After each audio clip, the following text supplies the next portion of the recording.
को कोई नहीं जान पा रहा। हिंदुस्तान के अंदर जितने भी ऐसे प्लेयर हैं जिनको हम नहीं जान पा रहे हैं, सैल्यूट तिरंगा उनको आगे लाने का काम करने की ठानी है। मैं महामंत्री बना दिया गया हूँ भैया के द्वारा, दीदी के द्वारा, लेकिन मैं अपने आप को महामंत्री समझता नहीं हूँ, क्योंकि मैं आप सबके बीच का एक भाई हूँ, एक इस परिवार का एक हिस्सा हूँ। और आप सब मुझे अपने साथ लेके, मैं अपने सबको अपने साथ लेके चल पाता हूँ, तो मुझे अपने आप पे गर्व रहेगा कि आपने मुझे अपने परिवार का हिस्सा समझा। और मेरे फोन करने से या मेरे बुलाने से हम सब लोग एक परिवार की तरह यहाँ इकट्ठा हुए और आज हम ये सैल्यूट तिरंगा का 15 अगस्त से अपना मना पा रहे हैं। करता है उन आजादी के परवानों को देश नमन, करता है उन आजादी के परवानों को, करता जग वंदन अभिनंदन देशभक्त दीवानों को, करता जग वंदन अभिनंदन देशभक्त दीवानों को। नमन तिरंगा नमन भारती, नमन तिरंगा नमन भारती, नमन गीत नवले बोलो, नमन तिरंगा नमन भारती, नमन गीत नवले बोलो। आ मिलकर वीर शहीदों की जय जय जय जय बोलो। आ मिलकर वीर शहीदों की जय जय जय जय बोलो। आ मिलकर वीर शहीदों की जय जय जय जय बोलो।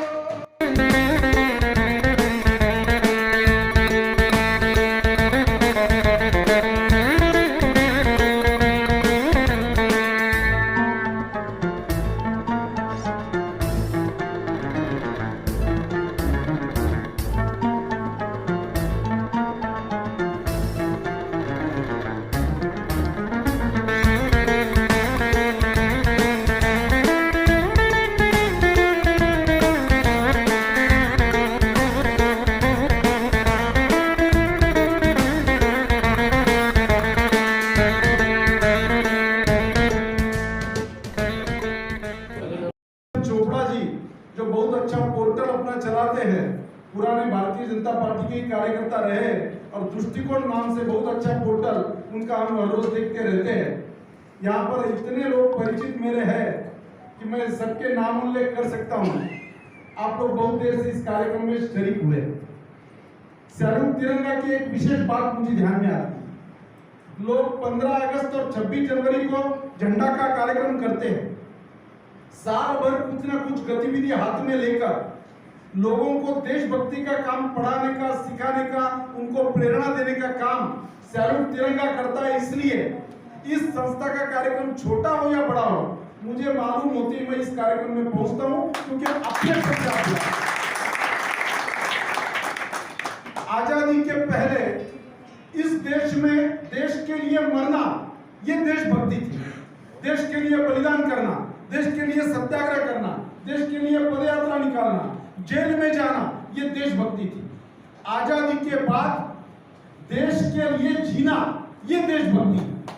और अभी राजेश जी जो बोल रहे थे देशभक्ति का भाषण सुनना, मुझे एक बात बताइए।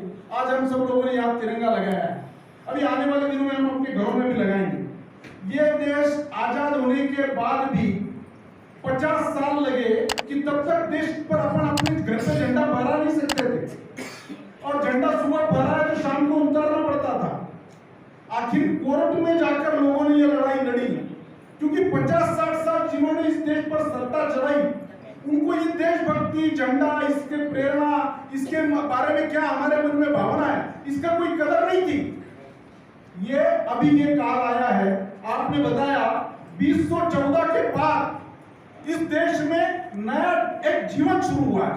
अभी एक कोरोना कार्यकाल का अभी उल्लेख हुआ, हम सर्च किया है, हमारे साइंटिस्टों ने किया है, मोदी जी के नेतृत्व में हुआ है।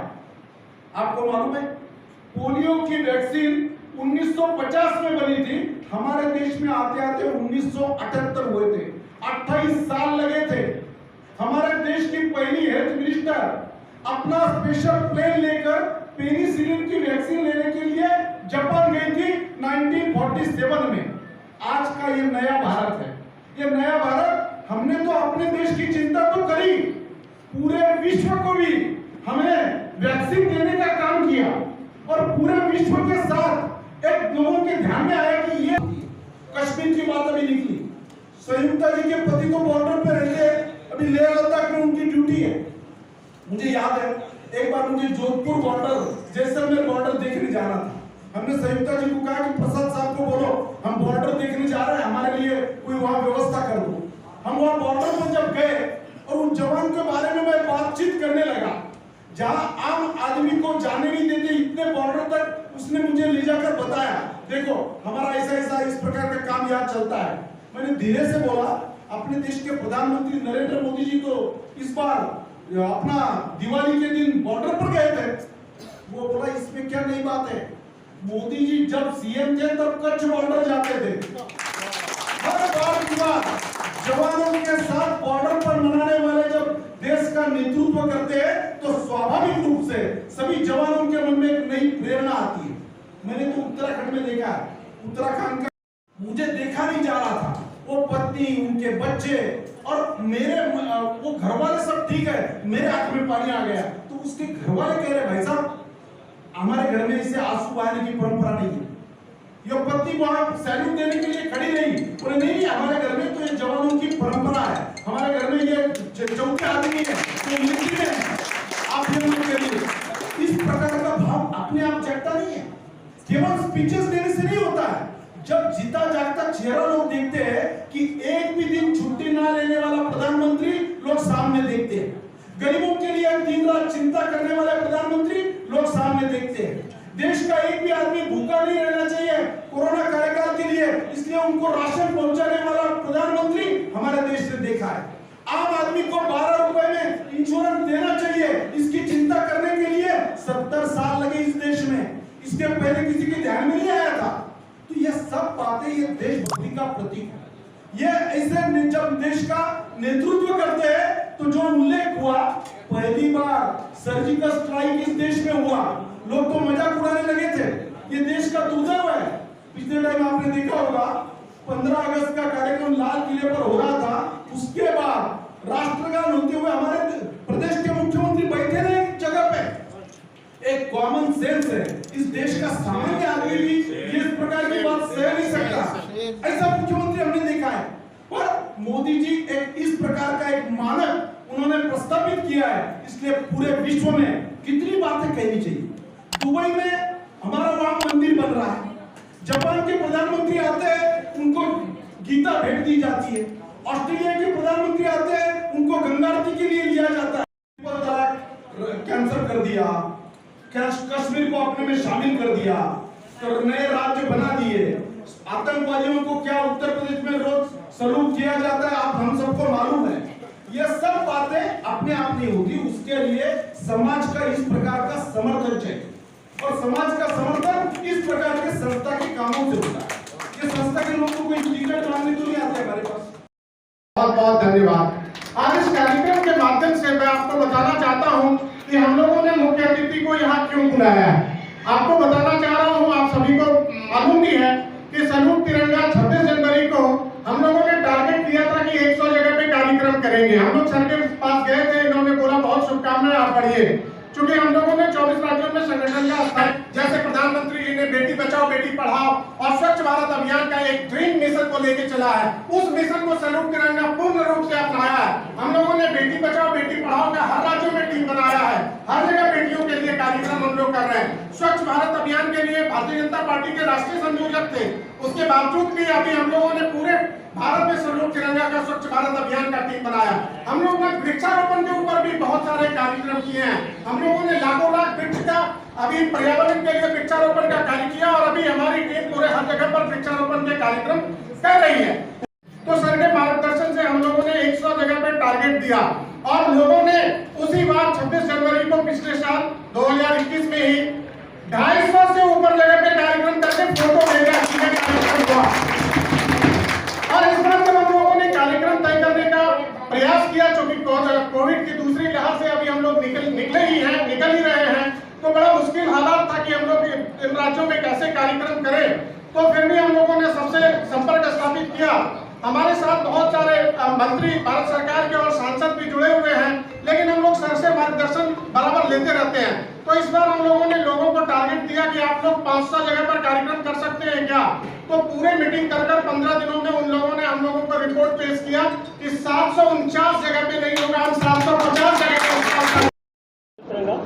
अब क्या कहना चाहेंगे, देश की 75वीं वर्षगांठ देश मनाने जा रहा है और ऐसे समय में जो इन्होंने निर्णय दिया है 750 जगह पर ध्वजारोहण का कार्यक्रम होगा।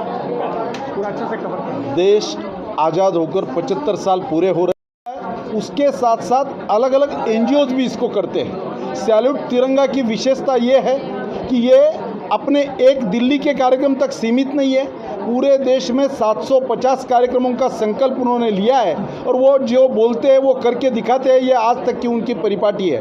तो मैं सैल्यूट तिरंगा को धन्यवाद देता हूं कि आम जनता को इस कार्यक्रम में शरीक कर उनको सहभागी कर देशभक्ति का पाठ देना, इस प्रकार का काम इस संस्था के माध्यम से होता है। इस संस्था को मैं बहुत बहुत धन्यवाद देता हूँ। एक सवाल आपसे, क्या इसके पहले तिरंगे के साथ लोग सम्मान नहीं करते थे जब श्यामा प्रसाद मुखर्जी ने जाकर के बलिदान दिया था? ये आप कैसे कर सकते हैं कि सैल्यूट तिरंगा के द्वारा ही लोग तिरंगे का सम्मान करते हैं? अपने देश में 12 ही महीने तिरंगा फहराना, अपने घरों पे फहराना, अपने व्हीकल पर फहराना, इसके लिए 60 साल लगे। उसके बाद कोर्ट से लड़ाई लड़कर ये अधिकार जनता को प्राप्त हुआ है। और सैल्यूट तिरंगा ने ऐसा मोनोपोली तो नहीं बोला है कि हम अकेले कर रहे हैं। उनका ये जो उपक्रम है ये प्रेरणा देने लायक है। अलग अलग संस्थाएं इससे प्रेरणा लेती है और जनता में जो जो इस प्रकार के देशभक्ति के कार्यक्रम करेंगे उनका सबको स्वागत करना चाहिए। मेरा बाद में ले लीजिए सर। अच्छा, आपने जो 750 जगह पर कार्यक्रम करने का निर्णय लिया है, ये कार्यक्रम किस तरह का होगा, इस कार्यक्रम का स्वरूप क्या होगा, इसके पीछे की सोच और रूपरेखा क्या है? देखिए, अभी देश में राष्ट्रवाद को लेकर जिस तरह से सैल्यूट तिरंगा आगे बढ़ी है पिछले विगत 4 सालों में, हम लोगों ने कोविड प्रोटोकॉल को ध्यान में रखते हुए कम से कम लोगों का जो कोविड प्रोटोकॉल है उसको फॉलो करना, 20-25 लोगों को शामिल करके 750 स्थान पे झंडारोहण का कार्यक्रम है। कुछ मुख्य शहर, जितने भी भारत के मुख्य शहर हैं, चाहे दिल्ली, बॉम्बे, कलकत्ता, मद्रास, पटना, कानपुर, इलाहाबाद, गुजरात, अहमदाबाद, सारी जगह पे कुछ बड़े जगह पर सांस्कृतिक कार्यक्रम जहाँ होंगे, वृद्धा आश्रम में जाएंगे, अनाथालय में जाएंगे। और विशेष रूप से हम लोग बेटियों के सम्मान के लिए बेटी बचाओ बेटी पढ़ाओ पे कार्यक्रम कर रहे हैं और पर्यावरण के लिए वृक्षारोपण का विशेष कार्यक्रम करने जा रहे हैं। और चूंकि ये कार्यक्रम 26 जनवरी को सक्सेस हो गया था, इसलिए हम लोगों को पूरा आशा है और हम लोगों के गार्जियन बैठे हुए हैं, संरक्षक भी हैं और भारतीय जनता पार्टी के एक वरिष्ठ नेता हैं, तो इनके मार्गदर्शन में हम लोग इस कार्यक्रम को लेकर आगे बढ़ रहे हैं। पर्यावरण के आपकी आय की रूपरेखा कैसे होगी? क्योंकि जो भी आपने पर्यावरण पर काम किए हैं वो तो आपने बता दिया, आगे आने वाले समय में आपकी रूपरेखा क्या होगी पर्यावरण की? क्योंकि पर्यावरण के कारण ही बहुत सारी प्रॉब्लम है, विशेष करके। ठीक है, देखिए इसमें क्या है कि सैल्यूट तिरंगा अभी महज पर्यावरण से रिलेटेड एक कार्यक्रम को लेकर आगे बढ़ रही है, वो है वृक्ष